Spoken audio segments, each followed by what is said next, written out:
Sejak penghujung abad ke-19, pesantren Tebu Ireng sudah dikenal luas oleh masyarakat, melebihi nama kabupatennya, Jombang.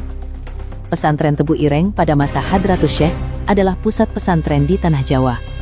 Hadratus Syekh sendiri adalah kiainya para kiai. Ketika bulan Ramadan tiba, para kiai dari penjuru Tanah Jawa dan Madura datang ke Tebu Ireng untuk mengaji kitab Sahih Bukhari Muslim. Tahun 1942, di masa penjajahan Jepang, tentara Dainippon menyusun data jumlah kiai di Pulau Jawa. Ketika itu jumlahnya sekitar 25.000 orang, dan rata-rata pernah nyantri di Tebu Ireng. Ini menunjukkan besarnya pengaruh pesantren Tebu Ireng dan Kiai Hasyim pada awal abad ke-20.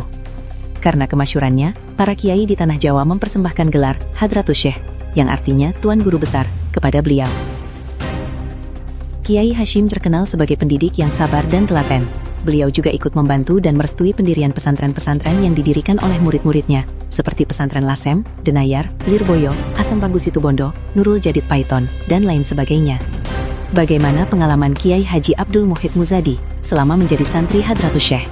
Kiai Haji Muhid Muzadi, kakak dari Kiai Haji Hasyim Muzadi, dalam buku berjudul Kiai Haji Hasyim Asy'ari di Mata Santri, menceritakan pengalaman-pengalaman beliau ketika menjadi santri Hadratus Syekh. Saya dulu itu berstatus santri biasa, setelah 4 atau 5 tahun baru kenal. Dalam arti, beliau ngerti siapa saya.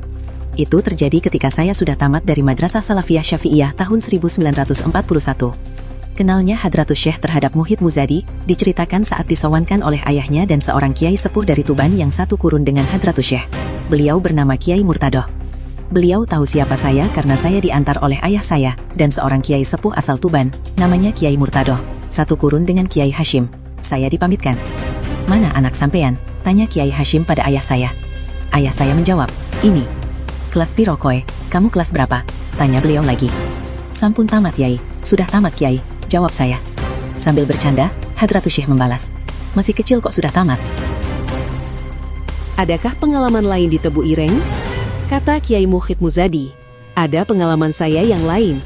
Suatu hari, ketika saya lewat di depan rumah Kiai Hasyim, depan rumah dalam kesepuhan, kebetulan Kiai berada di luar. 'Siapa kamu?' tanya beliau. 'Saya Muhid,' jawab saya. 'Oh, yang kemarin sowan bersama bapakmu itu ya?' tanya beliau. 'Iya Pak Kiai.' Lalu saya disodori kertas. Isinya adalah pertanyaan dari seseorang. 'Ini kamu tulis, ini kitabnya, dan tulislah jawabanmu,' perintah beliau. Kertas dan kitab tersebut kemudian dibawa ke kamar untuk dikerjakan. Kiai Muhid menyatakan bahwa saat itu beliau menulis seadanya saja. Ada wawu ditulis wawu, ada alif ditulis alif, dan ada ya juga ditulis ya. Setelah selesai tulisan itu kemudian dibawalah kepada Hadratus Syekh. 'Sudah selesai?' tanya beliau. 'Sudah Pak Kiai,' jawab saya. Setelah itu Kiai Hasyim memerintahkan untuk membacakannya. Uniknya, walaupun itu tulisan beliau sendiri, KH Muhid menuturkan, "Tapi kan, kitab gundul, tidak ada harkat dan maknanya. Ya waktu itu saya anggap semacam ujian lah." Lalu apa kata Hadratus Syekh setelah selesai dibaca? "Sudah bagus," kata beliau. Selama di Tebu Ireng, kitab apa saja yang pernah dipelajari oleh KH Muhid kepada Hadratus Syekh? Secara pribadi, saya mengaji kepada beliau bersama-sama para santri. Kitabnya antara lain Takrib dan Minhajul Qawim. Untuk santri-santri senior, pagi hari ketika para santri junior sekolah, mereka ngaji di dalam kasepuhan. Kitabnya Ihya Ulumuddin dan Tafsir Al-Baidawi. Saya ikut ngaji Ihya dan Tafsir Baidawi setelah tamat sekolah. Berapa jumlah santri ketika itu? Kata Kiai Muhid, waktu itu di Tebu Ireng kira-kira ada 2.000 santri. Yang lulus sampai kelas 6, setiap tahun kira-kira 50 orang.